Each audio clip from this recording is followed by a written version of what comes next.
Hey guys, tonight we slip off our sandals and tiptoe across the cool, pebbled banks of the Tiber River. The moon is a polished coin overhead, throwing silver ripples across the inky water. You crouch low, scooping up a handful of sand, gritty, cold, and surprisingly heavy. It's not just any sand, of course. This is the secret ingredient for a craft that will outshine emperors and outlast marble.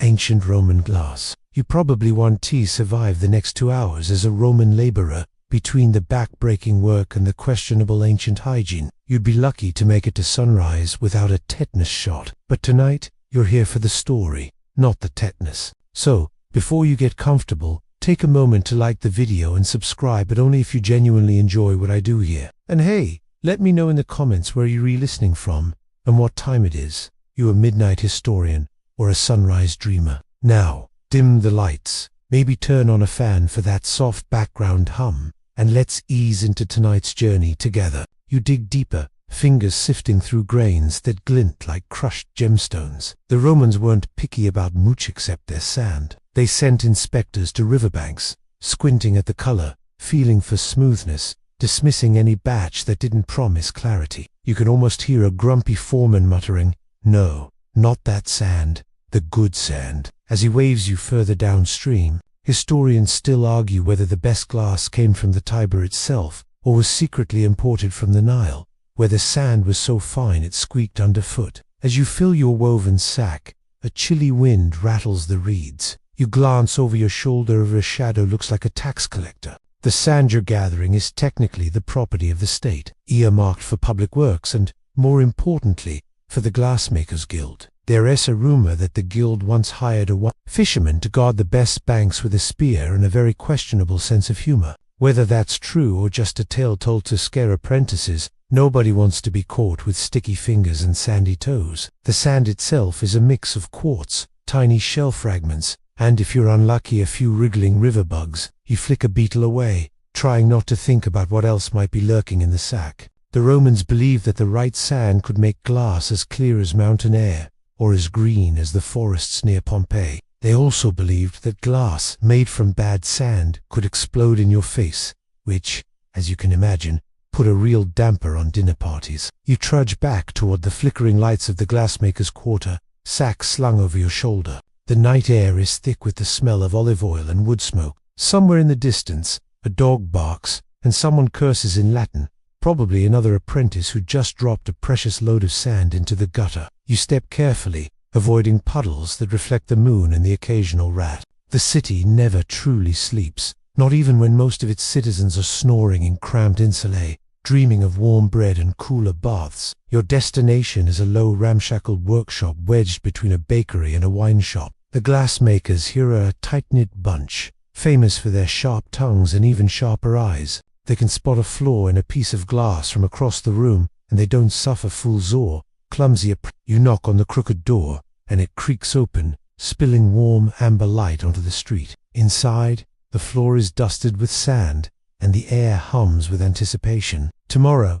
this sand will be transformed, but for now, it's just another sack among dozens. A mainstream historical fact. Roman glassmaking began in earnest around the 1st century BC, when the technique of glassblowing was invented in the eastern provinces and quickly spread west. A quirky tidbit. Some glassmakers swore by adding a pinch of crocodile dung to their sand mix for extra sparkle though. Whether this actually worked or just stank up the shop is, let's say, open to debate. Historians still argue whether the finest Roman glass was truly transparent, or if that's just the wishful thinking of poets and modern museum curators. You settle onto a rough wooden bench, the sack of sand at your feet, and let your eyelids droop. The city outside is restless, but in here, the world narrows to the soft crunch of sand, the promise of fire, and the ancient alchemy that will soon turn earth into light.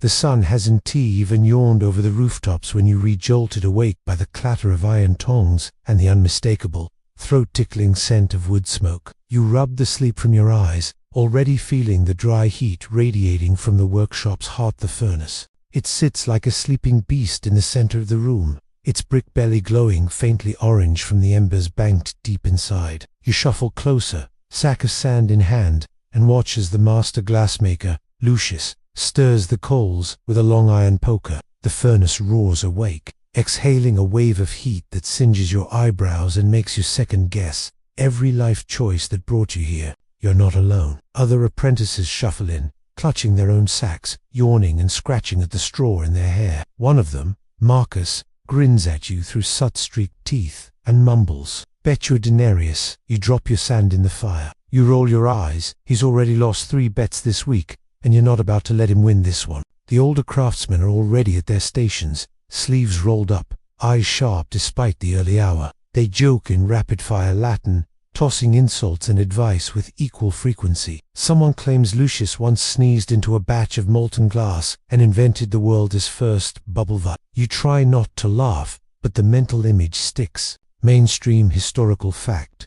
Roman furnaces were marvels of ancient engineering, capable of reaching temperatures over 1,100 degrees Celsius, hot enough to turn sand, natron, and lime into a glowing, viscous liquid. The roar of the bellows and the crackle of the flames are the soundtrack of your morning, as essential as the bread and olives you wolf down before dawn. You take your place at the sand table, pouring your carefully gathered grains into a wide, shallow basin. Lucius inspects your haul, pinching a bit between his fingers and holding it up to the light. He nods, satisfied, then gestures for you to add the natrona choki, white powder imported all the way from Egyptian salt flats. You sprinkle it in, trying not to sneeze. The mixture looks unimpressive, but you know that soon it will become something magical. A quirky tidbit: some Roman glassmakers believed that singing to the furnace would coax better glass from the flames. One apprentice belts out a few off-key notes, earning a round of groans and a half-hearted threat to throw him in with the sand. Whether the furnace cares for music is debatable, but it certainly responds to good fuel and a steady hand. You watch as Lucius and the other masters shovel the mixture into clay crucibles, which are then carefully slid into the furnace's hottest core. The heat is staggering, and your thoughts melting into a sluggish, sleepy haze. You're grateful for the thick leather apron protecting your legs, even if it smells like every sheep in the province. The minutes stretch into hours as the sand, natron, and lime begin to melt. You sneak peeks through the furnace's spy hole, marveling at the transformation. The mixture bubbles, hisses, and finally settles into a pool of molten glass, glowing like captured sunlight. The masters debate the perfect moment to pull it too soon, and the glass will be grainy. Too late, and it might crystallize or burn. Historians still argue whether Roman glassmakers relied more on experience or sheer luck when timing this delicate process. Marcus sidles up to you, wiping sweat from his brow. "You know," he whispers, "they say the best glassmakers could tell by the smell. If it smells like honey, it's ready. If it smells like burnt sandals, run." You sniff cautiously, but all you get is a noseful of ash and a hint of something sharp, like vinegar and old coins. Finally, Lucius gives the signal. The crucibles are lifted out with long, forked tongs, their contents sloshing like thick soup. The glassmakers gather around, ready to shape the molten mass before it cools and hardens. You can't help but feel a jolt of excitement. This is the moment where raw earth and fire become art. A final joke echoes through the workshop as Lucius dips his rod into the glowing glass and declares, "If you can't stand the heat, go sell pottery." You're not sure whether to laugh or just nod in agreement. Either way, you're hooked. The furnace's roar is in your bones now, and you know you'll be dreaming of fire long after the sun sets. The heat from the furnace hasn't faded by the time you re-handed your first blowpipe, a long, hollow rod that feels heavier than you expected. The metal is cool against your palms, but you know that won't last. You watch Lucius, the master, dip his own pipe into the honey-thick molten glass, twirling it with practiced ease. The glowing glob at the end looks like a miniature sun, and you can't help but wonder if you're about to swallow your own eyebrows in the next few minutes. You steel your nerves, remembering Marcus's earlier bet, and ease the tip of your pipe into the crucible. The glass clings to the rod, reluctant to leave its fiery womb. You slowly twist, just as you've been shown, and feel the weight of your very first gatherer lumpy, shimmering ball that's more potato than perfection. The other apprentices snicker, but you ignore them. Everyone's first gather looks like something you'd hide under your bed. Now comes the part that separates the hopefuls from the future legends. Blowing the bubble, you bring the cool end of the pipe to your lips and take a deep, steady breath. "Don't faint," Marcus whispers, grinning. You puff gently, cheeks ballooning, and feel the resistance as the molten glass yields. It's like blowing up a balloon made of syrup and sunlight. The bubble swells, wobbling dangerously, and for a moment you think you've done it until the glass sags, threatening to plop onto the floor. Lucius swoops in, spinning the pipe and coaxing your wobbling creation back into shape. A mainstream historical fact: the invention of glassblowing in the 1st century BCE revolutionized the industry, allowing for thinner, more intricate vessels and a massive leap in production speed. Before this, glass was cast, or cut a slow, painstaking process that made every cup a luxury. Now, with a strong pair of lungs and a bit of luck, even a clumsy apprentice could churn out dozens of vessels a day. A quirky tidbit: there are stories of apprentices who blew so hard they fainted on the spot, waking up with their eyebrows singed and a chorus of laughter ringing in their ears. You try not to imagine your own face hitting the dusty floor, but the possibility is real enough to make you take your time. They say the best glassblowers could inflate a vessel the size of a melon in a single breath, though. Whether that's skill or just bragging rights is, predictably, still up for debate. You try again, this time focusing on the rhythm.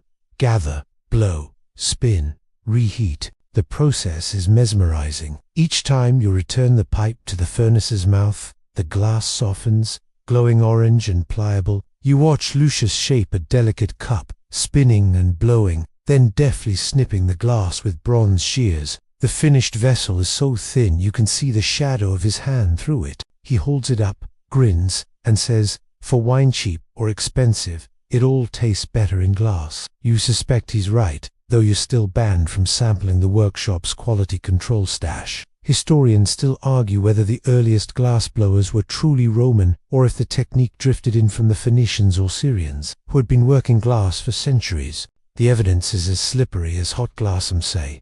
The Romans just perfected what others started, while others claimed the empire's craftsmen were the true trailblazers. Either way, you're part of a tradition that stretches across continents and centuries. You move to the Marvera flat, polished slab of stone, rolling your glass bubble to cool and shape it. The surface is slick with a thin sheen of oil, and you have to fight the urge to let the pipe slip from your sweaty hands. Marcus sidles up, nudges you, and whispers, "At least you didn't drop it yet." That's progress. You shoot him a look, but you're secretly relieved. A breeze slips through the workshop's open window, carrying the distant sounds of street vendors hawking their wares. You glance out, catching a glimpse of the city waking up, beakers, butchers, and the ever-present cats slinking between shadows. But inside, all that matters is the glow of the furnace and the hypnotic dance of glass on metal. You lose track of time, caught in a rhythm of breath and spin. Your arms ache, your cheeks are sore, and your first cup is lopsided enough to make even Marcus wince. But it holds water moles. Lucius claps you on the back, smirking. "You'll get there. Just don't try to drink from it yet." You laugh, the sound echoing off the stone walls, and feel a flicker of pride. You're a glass blower, now sort of. As the morning wears on, you watch the masters work, each vessel a testament to patience, skill, and a willingness to risk a singed beard. The workshop hums with quiet satisfaction, the air thick with the promise of new creations. You slip your first cup onto the cooling rack, already dreaming of the next attempt. The workshop is a kaleidoscope of color even before the sun reaches its highest point. Bowls, cups, and vials line the shelves, each shimmering with subtle greens, blues, and purples. You notice that some glass is as clear as spring water, while other pieces glow with the deep blue of a twilight sky, or the warm amber of honey. Today, you're finally allowed to experiment with the mysterious powders that give Roman glass its legendary hues. Lucius beckons you over to a cluttered wall. Tiny jars, each labeled in a crabbed hand, are scattered across the surface. Some hold dull grey dust, others sparkle with flecks of copper or cobalt. "Color is the soul of glass," he says, "but too much, and you'll ruin it. Too little, and you might as well be making windows for a bath." He hands you a pinch of copper filings and a sliver of manganese, warning you to keep your hands away from your mouth. Some of these ancient pigments are as toxic as they are beautiful. Mainstream historical fact: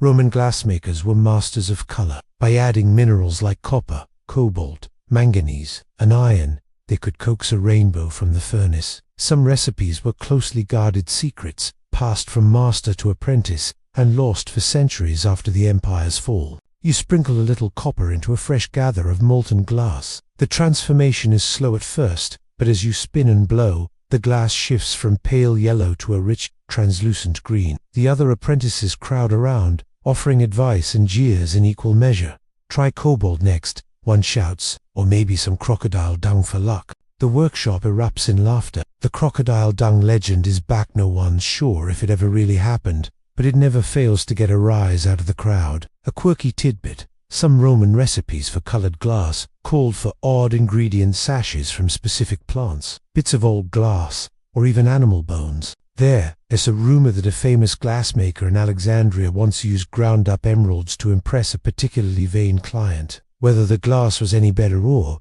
just more expensive is still up for debate among historians. You tried your hand at cobalt, carefully measuring the deep blue powder into your next gather. The result is breathtaking, a bubble of glass as blue as the Mediterranean. Lucius nods approvingly. "That's the color the emperor likes," he says. "If you ever get an order from the palace, don't mess it up." You swallowed, suddenly aware of the weight of history in your hands. The debate over stained glass begins as you watch Lucius create a set of small, jewel-toned tiles. He arranges them in a mosaic pattern, explaining that while the Romans didn't use stained glass windows quite like medieval cathedrals, they did decorate walls and floors with colored glass tesserae. Some historians argue that the Romans invented the art of stained glass, while others insist it was perfected much later. The truth, as always, seems to shimmer somewhere in between. You spend the afternoon cutting and fusing glass, experimenting with new combinations of color and shape. Each piece is a small miracle fragile,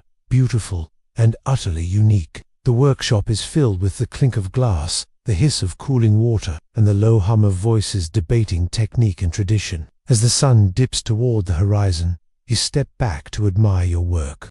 A row of colored cups, each one a testament to the day's lessons, catches the dying light. For a moment, the workshop is transformed, a palace of color, born from sand, fire, and a little bit of luck. Your hands are stained, your arms are tired, and your mind is buzzing with possibilities. You realize that every color in the Roman world was a triumph of chemistry and creativity, a reminder that even the most ordinary object can be a work of art.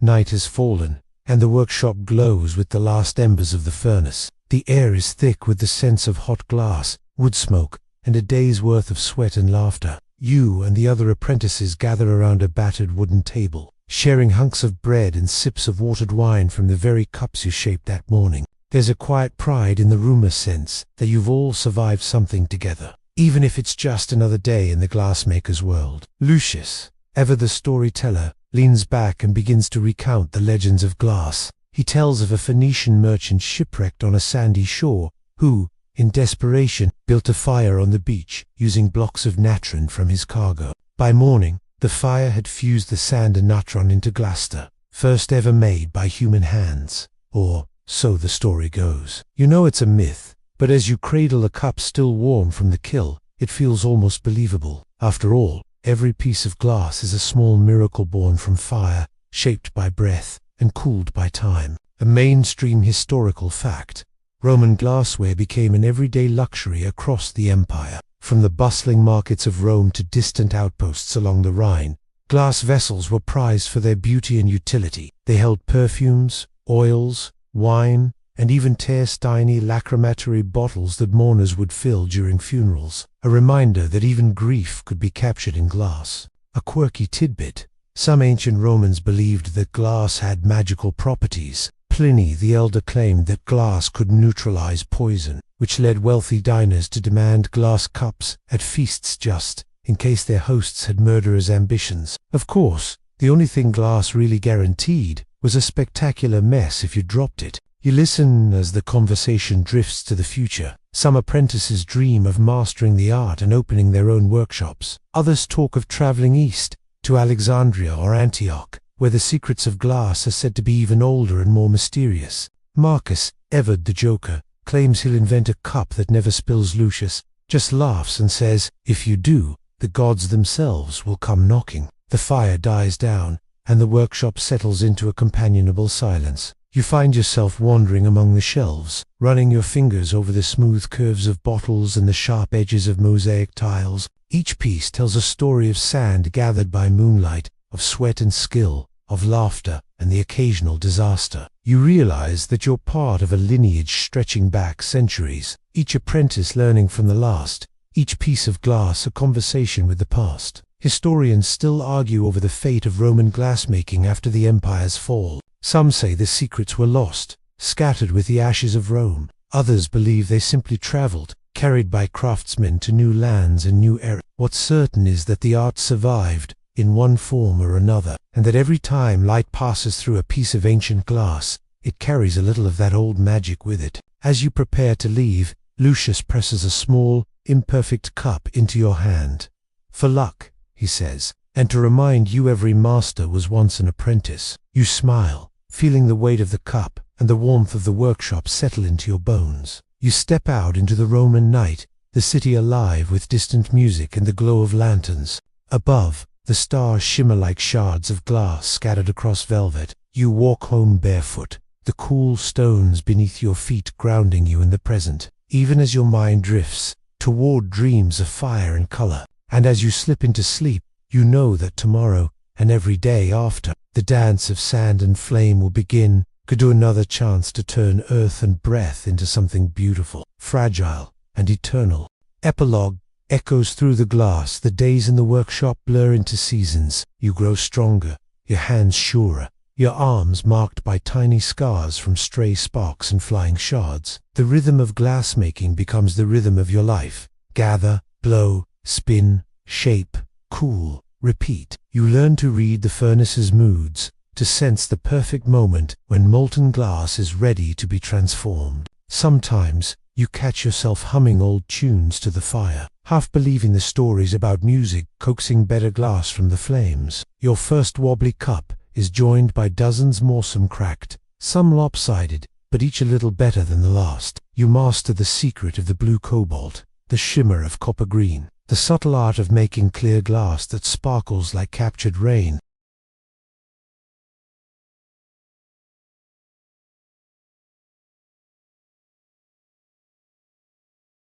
Some pieces bear the marks of their maker's tiny stamps or signatures, a silent boast that their art would outlast even the empire itself. A quirky tidbit: glassmakers formed tight-knit guilds, jealously guarding their recipes and techniques. In some cities, glassworkers were forbidden to leave, lest they carried trade secrets to rival workshops. The best glassmakers were celebrities in their own right, their names whispered in the same breath as poets and sculptors. Years pass. You become a master, teaching your own apprentices, sharing the jokes and legends you once heard as a wide-eyed newcomer. The city changes, emperors rise and fall, wars flicker on distant horizons, but the glow of the furnace remains constant, a beacon of creation amid chaos. Sometimes, a merchant brings in a piece of glass from faraway Syrian, Egyptian, or even stranger. You marvel at the differences, the shared secrets, the way glass unites distant lands in a language of light and color. You realize that you are part of a story bigger than any one workshop, a story that will continue as long as there is sand, fire, and the human urge to make something beautiful. And so, as the years roll on, you keep the fire alive. Your hands, once clumsy, now dance with confidence. Your eyes, once dazzled, now see the subtle possibilities in every gather of molten glass. You are a Roman glassmaker, an artist, an alchemist, a keeper of flame. Long after you are gone, your glass will endure. Perhaps, 1,000 years from now, someone will hold a fragment of your work up to the light, marvel at its color, and wonder about the hands that shaped it. In that moment, across centuries and civilizations, your story will live on in every shimmer, every sparkle, every echo through the glass. Postscript. The legacy of Roman glass centuries pass, but the legacy of Roman glass endures, buried beneath layers of earth, waiting to be Archaeologists, centuries after your time, will unearth shards of your handiwork from ancient rubbish heaps and shipwrecks. Museums will display your once ordinary drinking cups as treasures, their iridescent surfaces shimmering with colors born from centuries of slow chemical change. Mainstream historical fact: over time, buried Roman glass often develops a rainbow-like sheen called iridescence, caused by the gradual weathering of the glass and the formation of thin layers on its surface. This accidental beauty is now prized by collectors and historians alike, though it would have been a surprise to the original makers. A quirky tidbit: in the Victorian era, some collectors believed that this iridescence was a deliberate effect created by ancient artisans, not realizing it was the result of centuries of burial and contact with mineral-rich soil. Today, both the original clarity and the accidental rainbows are celebrated as hallmarks of Roman glass. Your glass, once used for daily life wine at a bustling tavern, oils in a perfumer's shop, tears at a funeral, becomes a bridge between worlds. Each piece is a silent witness to laughter, sorrow, and the simple joys of living. The shapes you perfected are echoed in glassware for centuries. The elegant beaker, the sturdy bottle, the delicate flask. Historians and craftspeople study your techniques, reviving lost recipes and experimenting with ancient tools. They marvel at your ingenuity, the way you turned sand and fire into art, the secrets you held in your hands, the stories you left behind in every bubble and swirl. And so, your legacy persists not just in museums or books, but in every artist who gathers molten glass on a pipe, every collector who holds a fragile cup to the light, every curious soul who wonders what it was like to shape beauty from fire in the heart of the Roman world. The fire never truly goes out. It flickers on, carried from hand to hand, generation to generation, as long as there are those who dare to dream in color and light. Appendix: how Roman glass shapes our world. Even as the Roman Empire faded, the knowledge and artistry of its glassmakers quietly seeded the future. The techniques honed in your workshop, glassblowing, coloring, mosaic making, spread across continents. In Byzantium, Venice, and beyond, new generations built upon the foundations you helped lay, pushing the craft to ever greater heights. Mainstream historical fact: after Rome's fall, glassmaking centers persisted in the eastern Mediterranean, especially in Syria and Egypt. Later, in medieval Venice, glassmakers on the island of Murano became world-renowned. Their skills directly descended from ancient traditions. Venetian glass, prized for its clarity and color, was a direct heir to the innovations of Roman artisans. A quirky tidbit: Venetian authorities were so protective of their glassmakers that any craftsman who tried to leave Murano faced severe penalties, even death. This glass mafia ensured that the secrets of fine glass remained a closely guarded Venetian treasure for centuries. The modern connection today: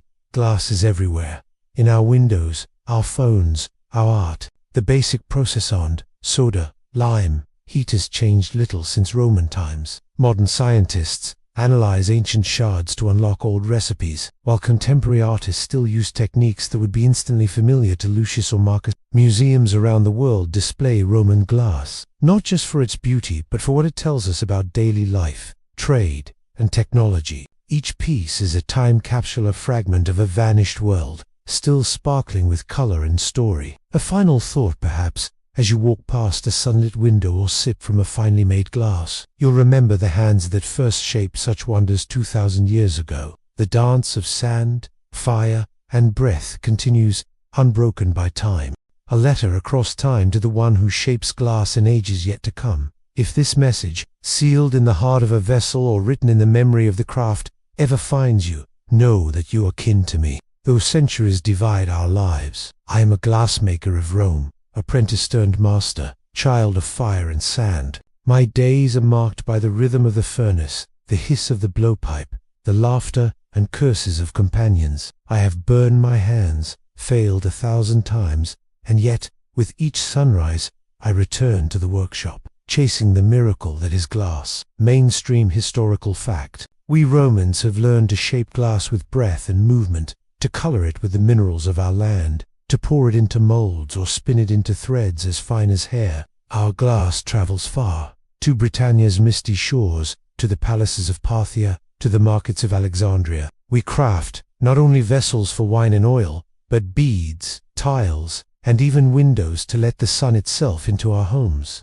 A quirky tidbit: some among us believe glass holds secrets, that it can reveal the truth of a drink, or that a shard placed beneath your pillow can bring prophetic dreams. I cannot say if this is true, but I know that glass, once broken, is never quite the same. Each fragment catches the light in unexpected ways. Perhaps, like us, it finds new beauty in imperfection. If you, future glassmaker, hold a piece of my work where the hole or in shards know that I once held it to, fresh from the heat, uncertain if it would endure, I hope you see not only the colors and form, but the hope and stubbornness that shaped it. May your hands be steady, your furnace hot, and your heart patient. May you find joy in the dance of transformation, and may you, too, pass on the flame. In the light of the furnace and the memory of glass, a Roman glassmaker. A day in the life of a Roman glassmaker's apprentice. Dawn breaks over the city, painting the rooftops in gold. You wake before the sun, the air still cool, your tunic smelling faintly of ash and smoke. Today, like every day, you hurried to the workshop, a low building near the river, its chimney already exhaling a white ribbon of smoke. Morning, the preparation. You sweep the ash from the previous day, careful not to disturb the cooling pots. Your master, Lucius, inspects the sand-fine pail, imported from the coasts of Egypt. He lets you mix it with natron and lime, explaining for the 100th time how each ingredient matters. Too much soda, and the glass will cloud. Too little, and it will never melt right. You help stoke the furnace, feeding it charcoal and watching the flames leap. The heat is fierce, even from a distance. Your job is to keep the fire hungry and steady. The master's is to watch the glass. Mainstream historical fact. Roman glassmakers often use a naturally occurring sodal as a flux to lower the melting point of silica. This allowed them to work glass at temperatures their furnaces could reach. A quirky tidbit. Apprentices were sometimes tasked with collecting urine from public latrines, which was used in cleaning and polishing finished glass. It's not glamorous, but it's honest work. Midday, the master gathers a glowing blob of molten glass on the end of his blowpipe. He rolls it on a smooth stone slab, shaping it with wet wooden paddles. The workshop fills with the sound of blowing, turning, and the occasional curse when a piece cracks. You take your turn, nervous, hands sweating. Your first attempts are clumsy, a bubble bursts, a neck collapses. Lucius is patient. Again, he says, and again. The glass will teach you, if you listen. By noon, you have a small pile of failures and, perhaps, one passable cup. Mainstream historical fact. Glassblowing, invented around the 1st century BCE in the Eastern Mediterranean, revolutionized glass production. It allowed for faster, cheaper, and more varied shapes than earlier techniques. A quirky tidbit. Some workshops kept pet monkeys or birds as mascots, believed to bring luck or distract evil spirits from spoiling the glass. Afternoon, the finishing touches. The master adds color: cobalt for blue, manganese for purple, copper for green. You watch as he trails threads of molten glass around a vase, creating spirals and patterns. Sometimes he presses a stamp into the base, his mark, a promise of quality. You learn to grind rough edges with a whetstone, to polish finished pieces with sand and water. The best pieces will go to market. The rest will be melted down and tried again. Evening. The stories as the furnace cools. The apprentices gather for supper. The older workers tell stories of glass or claret fooled them, of a cup that could not break, of a craftsman who tried to leave the city and vanished without a trace. You listen, tired but proud. Your hands ache, your face is smudged with soot, but you have made something that will outlast you. Night, dreams of glass. You fall asleep with the glow of the furnace still in your eyes, dreaming of colors, shapes, and the endless possibilities of sand and fire. Tomorrow, you will try again. Glossary of Roman glassmaking terms. Here is a handy glossary to help you speak like a true Roman glassmaker or impress friends at your next museum visit. 1. Batch: the raw mixture of sand, soda, and lime, sometimes with added colorants used to make glass. 2. Crucible: a heat-resistant clay pot in which the batch is melted inside the furnace. 3. Furnace: a dome-shaped high-temperature oven used to melt glass and reheat pieces during shaping. 4. Blowpipe: a long metal tube used to gather molten glass and inflate it into a bubble with the glassmaker's breath. 5. Gather: the lump of molten glass collected on the end of the blowpipe for shaping. 6. Marva: a smooth, flat stone or metal slab used to roll and shape the hot glass gather. 7. Metal rod attached to the base of a vessel to hold and finish it after being removed from the blowpipe. 8. Annealing: the process of slowly cooling finished glass in a special oven to prevent cracking and stress. 9. Mosaic glass: glass decorated with patterns made from small, colored glass rods. 10. Mold blowing: a technique where molten glass is inflated inside a mold to create vessels with relief patterns, inscriptions, or complex shapes. 11. Trailing, applying threads of molten glass onto a vessel's surface for decoration. 12. Natron, a naturally occurring soda used as a flux to help melt sand at lower temperatures. 13. Polishing, smoothing and shining the surface of glass, sometimes using sand, water, or even urine. 14. Tessera, small cubes of colored glass used in mosaics for floors, walls, and art. 15. Makers mark an impression or stamp left by the glassmaker to identify their work, often found on the base of vessels. Famous archaeological finds of Roman glass. Roman glass has been uncovered in astonishing places, telling stories of trade, artistry, and daily life across the ancient world. Here are some of the most notable discoveries. 1. The porcelain vase ware, found in a burial near Rome. Now, in the British Museum. What? A stunning cameo glass vase, deep blue with intricate white figures carved in relief. Why it matters. The porcelain vase is considered a masterpiece of Roman glass art, likely made between 01 BCE and 25 CE. Its technique layering and cutting glass remains a marvel even today. 2. The Lycurgus cup, ware, likely made in Rome, now in the British Museum. What? A 4th century CE cup that changes color depending on the light. Why it matters. This cup uses colloidal gold and silver in the glass, a form of ancient nanotechnology. It's one of the earliest known examples of dichroic glass. 3. The Cologne glass hoardware. Cologne, Germany. What? Hundreds of glass vessels, cups, bottles, flasks buried together around the 4th century CE. Why it matters. The hoard demonstrates the variety and ubiquity of Roman glassware, from everyday items to luxury goods, and shows how widely glass was used even at the empire's frontiers. 4. Shipwrecked glass cargoes ware. Mediterranean Sea, especially off the coast of Egypt and Israel. What? Shipwrecks containing thousands of raw glass ingots and finished vessels. Why it matters. These finds show the scale of the Roman glass trade and the movement of both raw materials and finished products across vast distances. 5. Glass tesserae in Pompeii and Herculaneum ware. Buried cities near Naples, Italy. What? Brightly colored glass cubes used in elaborate mosaics on floors and walls. Why it matters? The preservation of these sites gives us a vivid look at how Romans decorated their homes and public buildings with glass art. 6. Roman glass in the Far East ware. China, Korea, and Japan. What? Roman glass beads and vessels found in ancient tombs. Why it matters.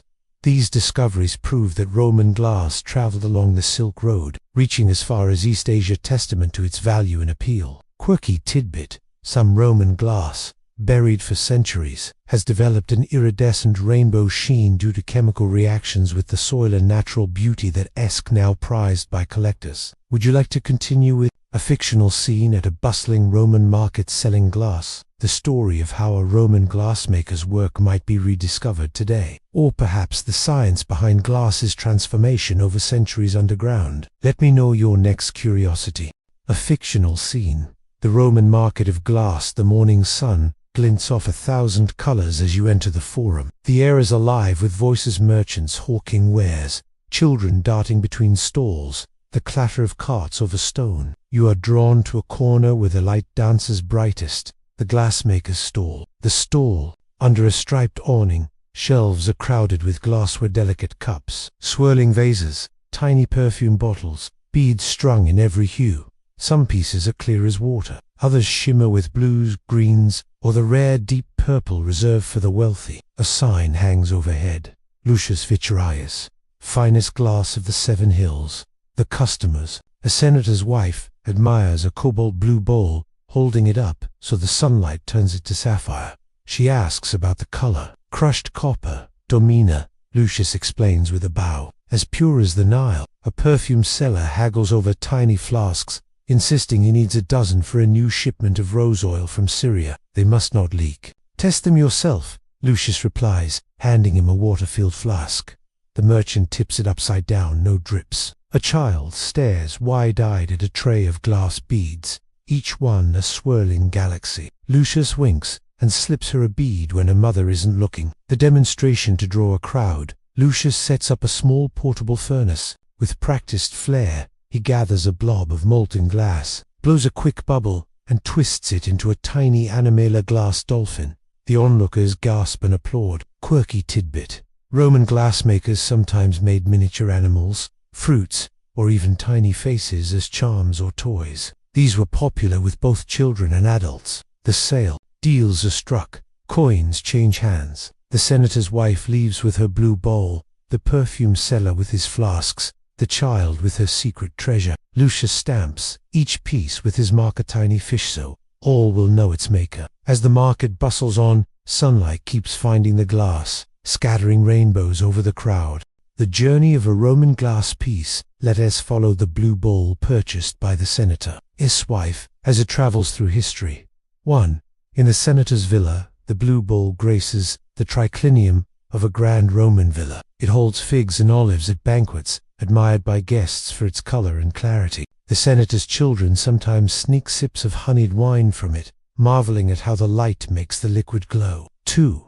The passing of time. Years pass. The family's fortunes rise and fall. The bowl is chipped at the rim but lovingly repaired with a bit of metal. Eventually, it's tucked away in a storeroom, forgotten, as generations come and go. 3. The catastrophe. A tremor shakes the city. Walls crack, roofs collapse, and the villa is abandoned in haste. The blue bowl, buried in rubble, is lost to memory. Over centuries, dust and soil cover the ruins. The bowl lies silent, its color hidden in darkness. 4. Rediscovery. 2,000 years later, archaeologists excavate the site. Their brushes uncover a gleam of blue among the stones. Carefully, they lift the bowl, still mostly intact, its color as vivid as the day it was made. The chip and the ancient repair tell a story of use and care. 5. In the laboratory, conservators clean the bowl, studying its composition. They find traces of copper in the glass, confirming the old glassmaker's boast.